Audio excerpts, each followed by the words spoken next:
Hi, Kendall and Sophia. Welcome back. It's great to see you guys. So I just wanted to start off by saying thank you for taking the time to fill out that food diary. I know it can be a little tedious to sit back and reflect on what you ate and write it all down, getting it down by the amounts and the kinds and all that kind of stuff. But it's a really great tool for us to use to really help to analyze and to break things down and to really get a good look into exactly what Sophia's eating and what's contributing to her health and wellness. So I just wanted to say thanks for that.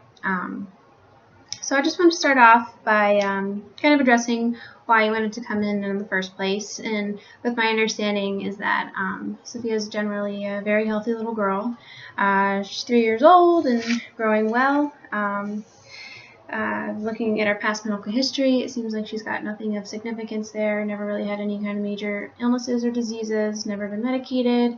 All of her systems seem to be working great, so that's great news. My understanding is that you just wanted to come in for some overall health and wellness and to kind of establish a good foundation for her for a healthy lifestyle and making good choices throughout her life. So I think that's awesome. That's a really great initiative that you're taking that a lot of parents don't seem to, considering all the health issues that are going on in this country right now. So good for you for starting so young.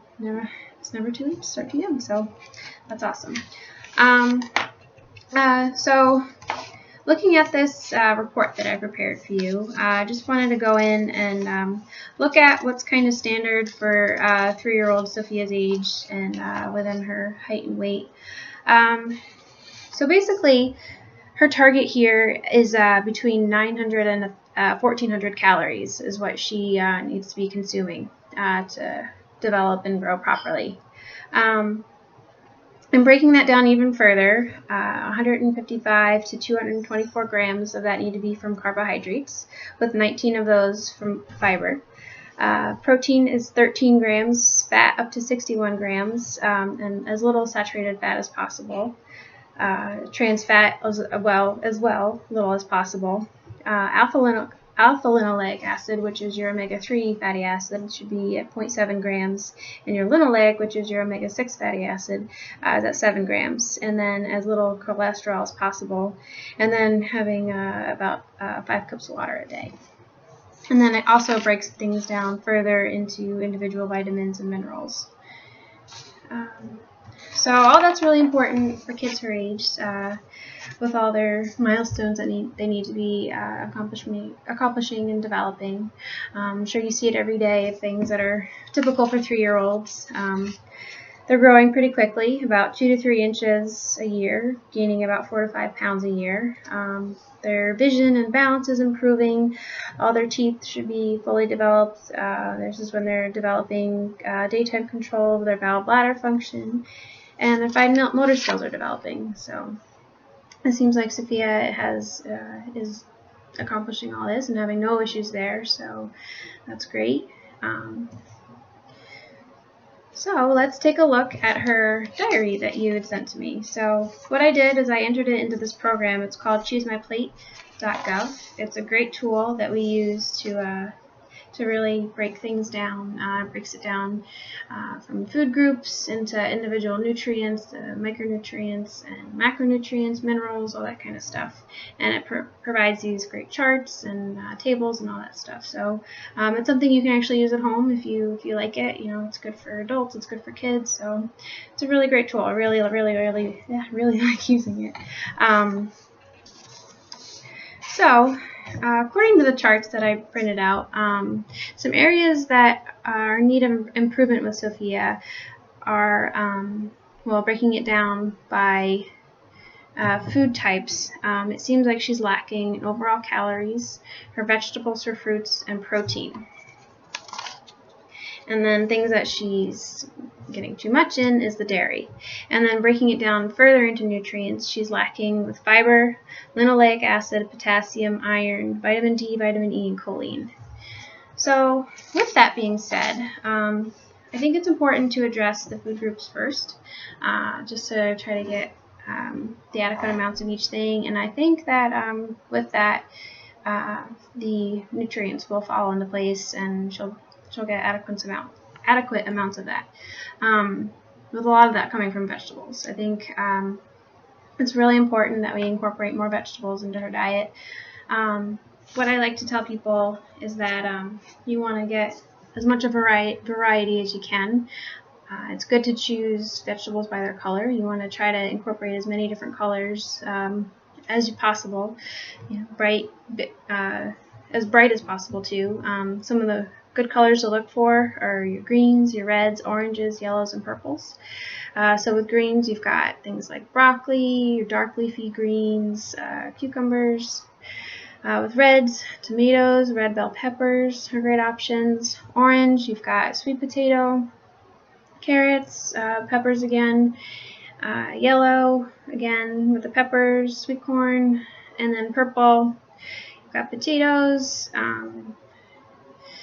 radish, blueberries, stuff like that. So the same thing with fruits. She's also lacking in the fruits there, so I tend to tell people the same theory there. Do as much variety as possible and as many colors as possible.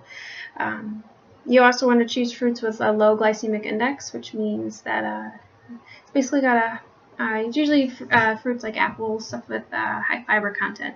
That's going to take longer for your body to break down. That prevents those high insulin spikes.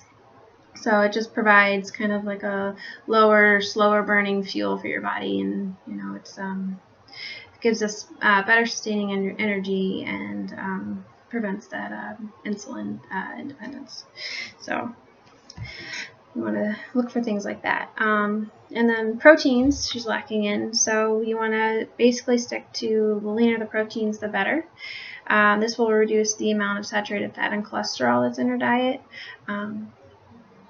Prior to the age of 2, you want to incorporate that as much as you can into their diets, because that's where they're really developing that neural and brain function.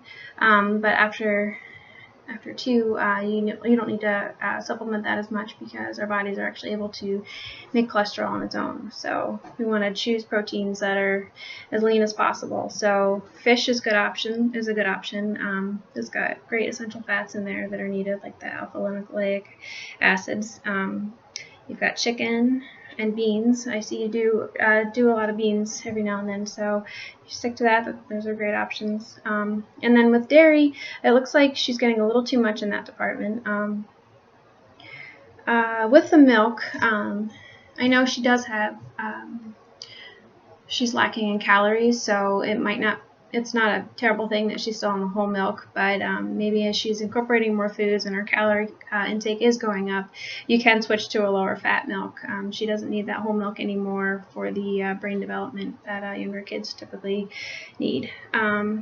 So also with there, you can also maybe sub some more water in for the milk. Another thing that it looks like she's getting a little excess in are the simple unrefined carbohydrates, especially in the snacks there, like the pretzels and the Pirate's Booty. Those aren't the greatest for snacks. That's a good place to maybe incorporate more of those vegetables. You could do stuff like cut up veggies, carrots, peppers, cucumbers, that kind of stuff, with some hummus. It's a great snack. You could do some apples and peanut butter, any kind of fruit smoothie. There you can even do fruit, veggies, and Greek yogurt. Greek yogurt, if you do the low-fat kind, it's a great source of protein. And they make pretty good smoothies too. Also with the meals, at lunchtime you could use more stuff like tuna fish. It's a good place to incorporate more veggies in there too. You can do tuna with Greek yogurt, celery, onions, nuts in there. It's a good meal. And with dinners, she seems to like the whole wheat pasta, so that's great. Stick with that, but add more veggies to the sauces. You can definitely get a lot more in that way. Other than that, things are looking great. She's obviously a healthy little girl, but definitely areas for improvement. So if you've got any questions, don't hesitate to ask me, and I'd be happy to help. All right. Good seeing you guys again. Thanks.